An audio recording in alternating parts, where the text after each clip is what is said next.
Madison. And I'm Lisa, and welcome to Neucrew. Like entrepreneur crew. We enable ideas to meet reality by making content around startup processes to make starting a company more accessible to everyone. So if that sounds interesting to you, hit the subscribe button and join our crew. And I'm realizing that rhymed, so hopefully that was convincing.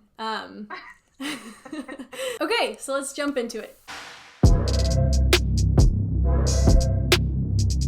We recently asked a ton of questions around how to legally set up a company to our mentor, Aaron Godoy. Here is a quick little clip from an intro video that we have on our channel. If you haven't seen it, check it out, of Aaron and his background.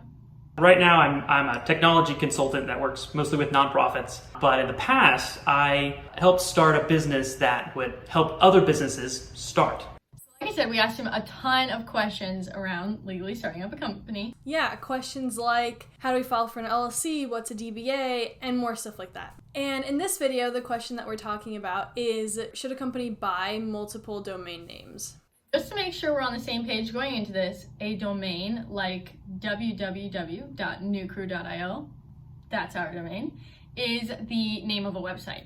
So now that we've got that out of the way, let's get into it. You know how sometimes you'll type in a search bar in like search for a company and then you type it wrong but it redirects you to the actual site? Like if we wanted to look for a new crew, like N-E-W crew, and have that so if people type it wrong, like that's still our name, is that like a thing you can do? It is. It's a very common thing to do, actually. And this is getting into kind of like websites, web domains, that kind of stuff. Typically, when a big enterprise company is starting, and they have lots of money to go ahead and like build up their infrastructure and everything, they'll go ahead and buy 50 different domains, covering things like the .net, .com, .org, whatever, but then also like misspellings or any kind of variation they think someone might in the future try to buy to trick people into like pulling traffic away from their site for various reasons. So yes, that is actually a common thing to do, especially when you have the money to go buy just however many domains you want. Yeah. Wow. Okay, so what we heard from Aaron is if you have the funds to buy multiple domains, a primary domain, and then more domains that are similar to it, then it could be a really good strategy for you.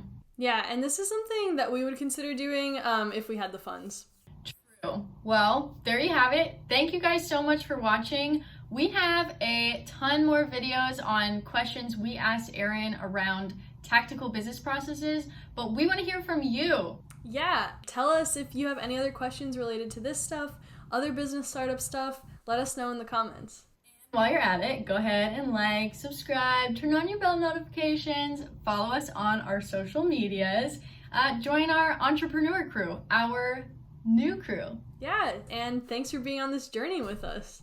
Bye.